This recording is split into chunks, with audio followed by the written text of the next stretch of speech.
Hello, this is Dr. Derek Strachan with Divine Spine Chiropractic. We're located in the old Ballard Firehouse in sunny downtown Ballard here in Seattle, and I'm here to share with you this week's health tip.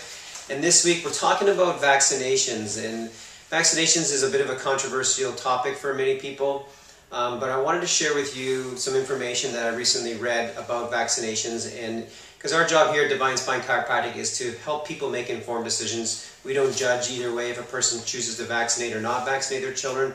But I thought you might be interested to know some research that's coming out. There was a large collaborative study that supported a lot of independent studies, and what they did is they compared vaccinated children against unvaccinated children, and what they found was that 2 to 5 times, the vaccinated children had 2 to 5 times more illnesses or diseases than the children who were unvaccinated. And some of the diseases that they find that are common for children and that were showing up more in the vaccinated children was things like asthma or eczema, also chronic ear infections, chronic bronchitis.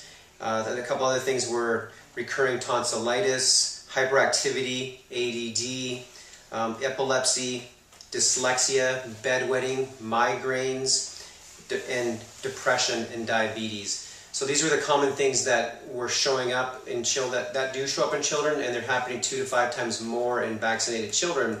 So is it really the vaccine? We don't know 100%, but there is these strong correlations in multiple studies that children who are vaccinated are more likely to have these problems.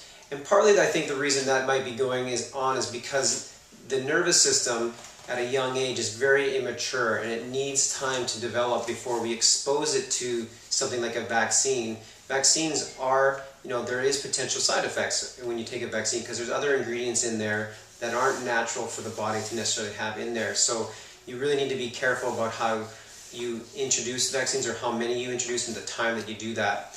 And so we just want families to be more informed. And if you go to the link that's attached to this email, it's vaccineinjury.com, you can see more about this study. You can actually participate in it. They've polled 11,000 people or children so far, and they just want to continue to grow it. So you can be part of that study if you choose, but you can go there and learn more about it.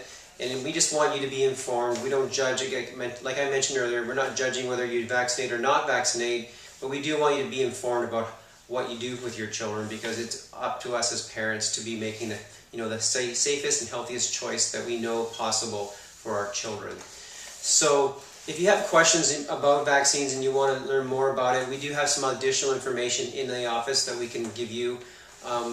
By all means, let me know. And sometimes, we post things on our website as well. You can peruse the website at www.divinespine.net and see if you can find some other information. But there's a couple other websites that you can get other information about vaccines. One would be the ICPA4Kids.org is a great website. It's an International Chiropractic Pediatric Association. They give information about vaccinations, and also the NVIC.com, so National Vaccine Information Center.com, and that's a really great website as well to help you gain more information about vaccines. And that website, is not for or against. It's an informative website that's just teaching you, what's out there. Because a lot of times when we go to medical doctors, they're going to, propose that you do the vaccinations, but we just want you to be just know what you're doing, what you're putting into your child when you do something like that. So those websites are helpful, as well as we have some additional information in office, so you just have to ask and we can give it to you. So that's this week's health tip. Have a great week, everybody. Get ready for the holidays. I know we are working diligently. Santa's elves are working hard and preparing for the holiday season, but I look forward to sharing next week's health tip with you during the holiday week. Have a wonderful, wonderful day, and we'll talk to you next time. Take care. Bye-bye.